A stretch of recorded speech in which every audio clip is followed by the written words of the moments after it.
Bismillahirrahmanirrahim. Assalamualaikum warahmatullahi wabarakatuh. Alhamdulillah wassalatu wassalamu ala Rasulillah Sayyidina Muhammad bin Abdillah. La haula wala quwata illa billah, amma ba'd.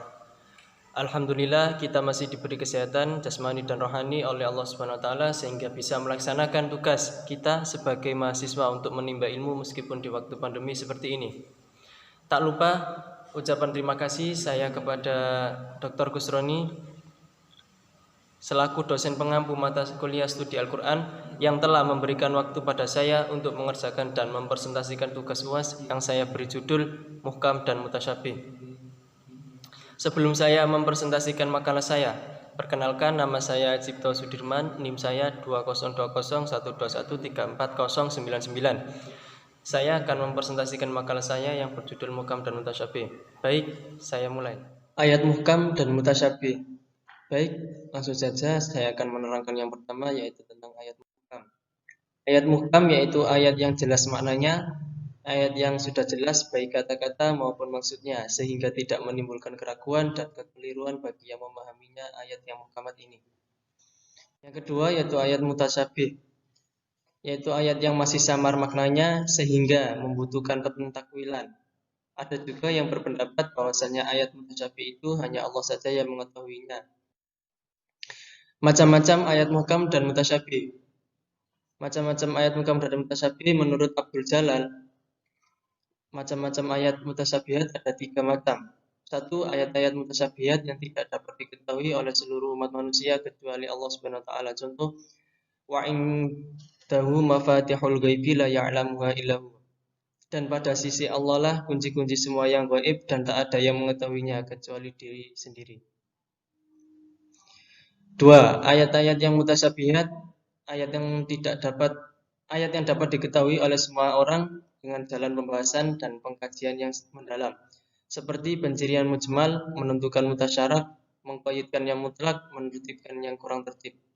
3. Ayat-ayat mutasyabihat yang hanya dapat diketahui oleh para pakar ilmu dan sains, bukan oleh semua orang, apalagi orang awam. Hal ini termasuk urusan-urusan yang hanya diketahui oleh Allah Subhanahu wa taala dan orang-orang yang rasikh mendalam ilmu pengetahuan. Hikmah diturunkannya ayat-ayat muhkam dan mutasyabih. Di bawah ini ada beberapa hikmah tentang diturunkannya ayat-ayat muhkam dan mutasyabih. Di antaranya adalah 1. Muhkam.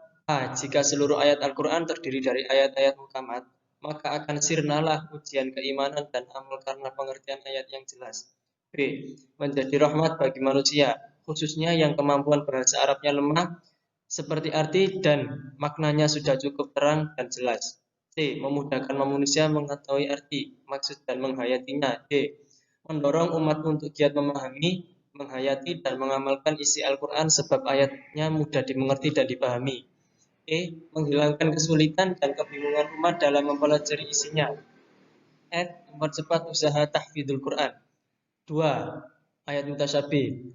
Apabila seluruh ayat Al-Quran mutasyabihat, niscaya akan padamlah kedudukannya sebagai penjelas dan petunjuk bagi manusia.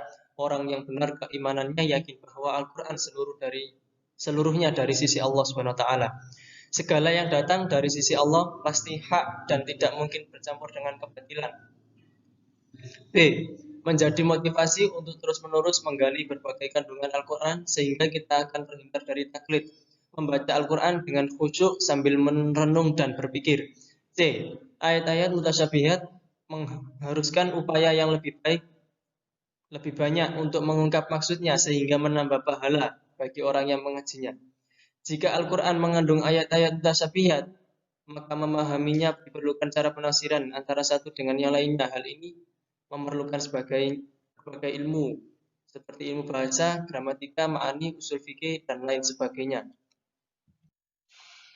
Demikian presentasi saya dalam tema muhkam dan mutasyabih ini. Kurang lebihnya saya pribadi mohon maaf yang sebesar-besarnya. Wassalamualaikum warahmatullahi wabarakatuh.